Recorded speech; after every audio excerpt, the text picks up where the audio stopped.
Welcome to my channel guys. আজকে একটা জিনিস দেখতে পেলাম। তো আমাদের বাড়ির পাশে একটা প্রচণ্ড বিশাল বড় একটা সাপ বেরিয়েছে। তো সেই সাপটা ধরার জন্য এক দাদাকে নিয়ে আসা হয়েছে। তো দেখতেই পাচ্ছ সেই দাদা যাচ্ছে একদম আমাদের বাড়ির পাশে আলের মধ্যে। দেখো সেই দাদাটা এগিয়ে গেল, এখন সাপটাকে বের করবে। বাট সাপটাকে আজকে আমরা কয়েকদিন থেকে দেখতে পাচ্ছি, অনেক বড়, আমাদের সামনে আসে এবং চলে যায়। কিন্তু আজকে সাপটাকে দেখে অনেকে ভয় পেয়েছে, এমনকি আমিও ভয় পেয়েছি। তো দেখতে দেখতে সাপটা সাপে যেমন খোলস ছাড়ে কি না, তো সেরকম একটা খোলস ছাড়বে, দেখতেই পাবে। এবং সাপটাকে বের করুক, তো তার জন্য সবাই আসলো। আমার পাশের বাড়ির এক দাদা, উনি ফোন করেছেন, তো তারপরে উনি আসলো। দেখতেই পাচ্ছ আমাদের বাড়ির পাশে আমাদের বাড়ি, আর এই যে গর্তটা দেখতে পাচ্ছ, ওই গর্তের মধ্যে সাপটা আছে। এখনই খোঁড়াখুড়ি কাজ চালু করবে। আমাদের বাড়ি থেকে কোদাল আনতে বললো, কোদাল নিয়ে আসছে। দাদাটা বলছে যে এভাবে সাপদেরকে মারতে হয় না, সাপ মারা ভালো না। যদিও আপনার দরকার হয় তো বলবেন, আমাকে ফোন করবেন, আমরা এসে সাপ তুলে নিয়ে যাব, কিন্তু সাপ মারবেন না। তো এটাই আর কি না করছে। আর এর মধ্যে দাদাটা বলছে কোদাল লাগবে। তো আমার বাবা বাড়িতে গেল কোদাল আনতে। বাবা আমার চলে এসছে কোদাল নিয়ে, তো এখন করতে হবে। তো দাদা একটু করবে, করেই সাপটা বের করবে। এই তো আমার কোদাল নিয়ে চলে এসছে, এখন ঘোরাঘুরি চলছে। এটা হচ্ছে আমার বাবা, কোদালটা নিয়ে চলে গেল, দাদাটা করছে। সেটা বেশি ভিতরে যায়নি, সামনেই আছে। একটু খোঁড়াখুড়ি সাপটা বেরিয়েছিল। দেখো, দেখবে খালি কত বড়, আর এমন সাপ খুব কমই দেখা যায়। মনে হচ্ছে আগেকার পুরোনো দিনের সাপ হবে হয়তো। এটাকে আমরা বলি গোখরো সাপ। তো কে কে এই সাপটাকে চেনো অবশ্যই কমেন্ট করে বলবে। দেখো আলের মধ্যে গর্ত করেছে, তো সেই গর্তটাকে ভাঙছে, ভেঙে বের করবে সেই সাপটাকে। দেখো খুব জোরে জোরে কোপাচ্ছে, আর সাপটা সামনেই আছে, এখনই বের করে নিয়ে আসবে। আর এত লোক এসছে এই সাপ ধরা দেখার জন্য। আমাদের বাড়ির পাশের লোক তো এসেই, বাট দেখতেই পাবে আরও কত লোক এসে, অনেকগুলো লোক। এরাও সাপ ধরা দেখবে বলে এক্সাইটেড, উৎসাহ যে সাপ ধরা দেখবে। সবাই বাচ্চা ছেলে বড় মানুষ, তো আমার কাকা, আমার দাদা, আমার মাসি, বৌদি, সবাই এরা সাপ দেখার জন্য অটোমেটিক দাঁড়িয়ে আছে, দেখতে পাবে। তো তারা খোঁড়া শেষ, এখন দেখো সাপটাকে বের করছে। এই দেখো বের করছে, দেখতে পাবে। এখন নেসটাকে ধরবে, এই দেখো কিভাবে বের করছে, দেখতেই পাচ্ছ। দেখো শুধু কত বড়, দেখতে পাচ্ছ, দেখবে কত বড় সাপ, দেখছো? বেরোচ্ছে না, এই তো মাথাটা বেরোলো। দেখো জাস্ট এত ভয়ঙ্কর, আমি তো দেখে ভয়ে আমার হয়ে গেছে। তা দাদাটা বলছিল একটু ভিডিও করতে, তাই তোমাকে সোশ্যাল মিডিয়া দিচ্ছে। দেখো সাপটা কিং কোবরার সাপ।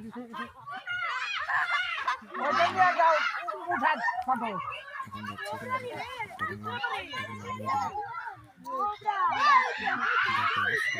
পেয়ে যাচ্ছে যে এত বড় সাপ, দেখো সবাই দূরে চলে যাচ্ছে।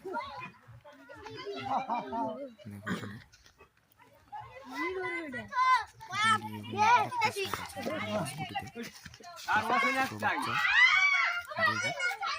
সাপটাকে নামিয়ে রাখলো।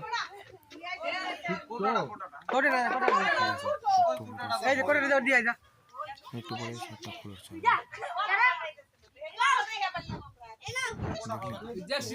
দেখতে পাচ্ছি না,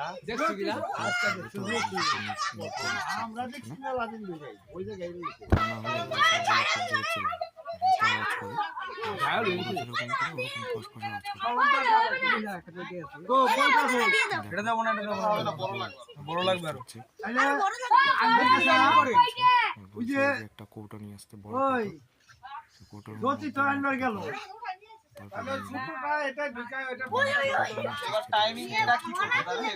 সেটা তো ঢুকবে না। একটা বড় কৌটো ঢোকাবে দেখবে। কম দিতেছে ওই যে ধরছে ওই যে উপরের ই সলমে ই হইছে ধরে ঢুকলো ধরছে ওই জন্য নড়াচড়া কম ওই যে সলম আর এদিকে দাদা আর একটা সাপ আছে কোটোর মধ্যে।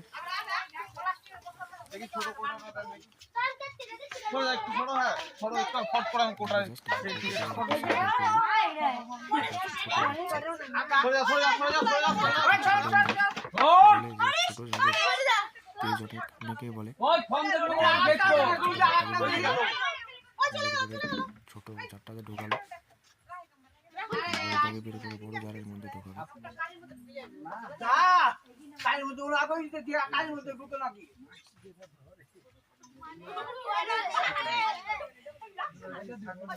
দেখো এখন ওর মধ্যে ঢোকাবে সাপটাকে।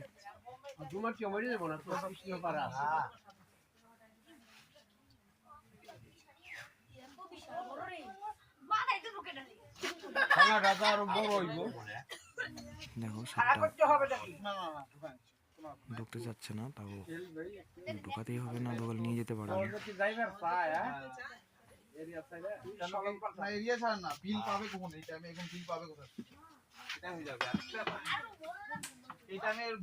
তারা ঢুকিয়ে দিয়েছে।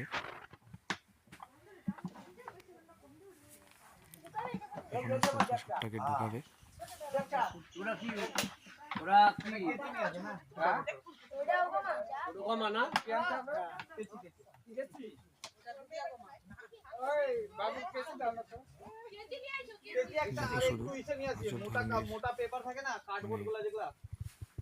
বুদ্ধি মানে এরকম বুদ্ধি থাকলে কেউ সাপের হাতে ইয়ে করবে না। তো সবাইকে বলছি যদি কোথাও এরকম সাপটা দেখতে পাও তো এই দাদা ভাইকে অবশ্যই কল করবে। আর এই দাদা ভাইয়ের বাড়ি হচ্ছে আমাদের রায়গঞ্জে তুলসীতলা। দাদা ভাই বলেই যার বাড়ি হচ্ছে তুলসীতলা। ঠান্ডার দিন বলে এটা তোমার তোমার খোলস ছাড়বে কোথা থেকে দেখছো কমেন্ট করে জানাবে। দেখলে সবাই দাদাকে ফোন করবে, দাদা এসে নিয়ে চলে যাবে। সবাই অনেক সেফটি থাকবে। আর ঠান্ডার দিনে এদের জোর কম থাকে, এটা গরম থাকতো তো চিল্লায় আপনার ইসে করে দাও, আপনার ভয় পাই যাবেন এত চিল্লায়।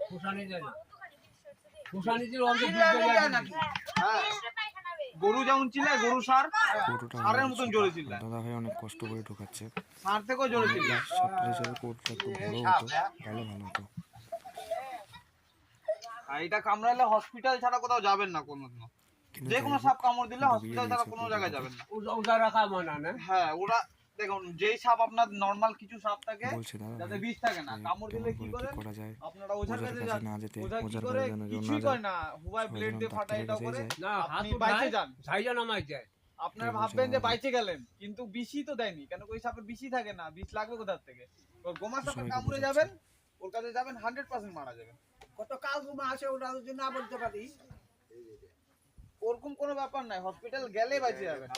বলতে হবে না কি সাপ কামড়েছে, গবেষক তারা বলছে বলে না সবাই একটু একটা সাদা সবজি কামড়েছে কেউ বাঁচাতে পারবে না, মরবে। সাপের গা থেকে পটি বেরিয়ে গেছে, শরীর থেকে পটি বেরিয়ে গেছে। দেখো ভয়, সবারই তো একটা মৃত্যু ভয় আছে কিনা। আমার বাবা ছোট সাপটাকে হাতে নিয়ে সবাইকে দেখাচ্ছিল, রেখে দিল।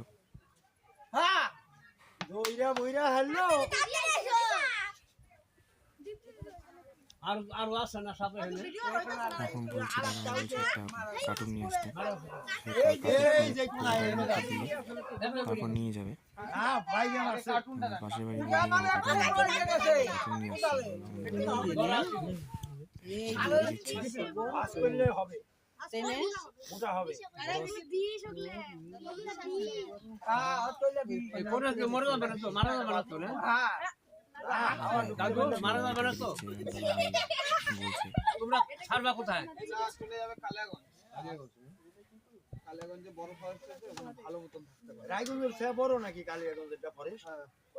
এখন দেখো সাপটাকে কিভাবে মানে সোজা করছে। তোমাদের টাকা দেয় না, না আমাদের কোনো স্যালারি নেই, আপনি যেখান থেকে যেটা দিবেন এটাতে যা খরচা হবে হবে কত 50-100 টাকা বাঁচলে হয় তোমাদের কাছে guys একটা বিশেষ অনুরোধ, যারা এরকম ট্রিটমেন্টে যায় আমাদের রায়গঞ্জের আশেপাশে বাড়ি তারা সবাই দাদা ভাইকে ফোন করবে। আর সবচেয়ে থেকে ভুল হয়ে গেছে, আমার দাদা ভাইয়ের ফোন নাম্বারটা আমি রাখিনি, কারণ এটা আমার মানে বুঝতেই পারছো যে দাদা ভাইকে বলার সময় হয়নি যে আমি দাদা ভাই ফোন নাম্বারটা দিয়ে দিয়েছেন, তাহলে হয়তো তোমাদের শেয়ার করতে পারতাম। যাই হোক, সবাই দাদা ভাইকে দেখে রাখো, যদি কেউ কোথাও ওই দাদা ভাইকে দেখতে পাও তখন হয়তো বলে দেবে দাদা ভাই আমার বাড়ির পাশে এরকম সাপ রয়েছে। তো কোথাও যদি দাদা ভাই কারোর কাছ থেকে নাম্বার পাও, দাদা ভাইকে ফোন করে দেবে, কোনো অসুবিধা হবে না। দেখো ছোটো সাপটা তো আরো বেশি ভয়ঙ্কর, মনে হচ্ছে বড়োর থেকে ছোটোরই পাওয়ার বেশি।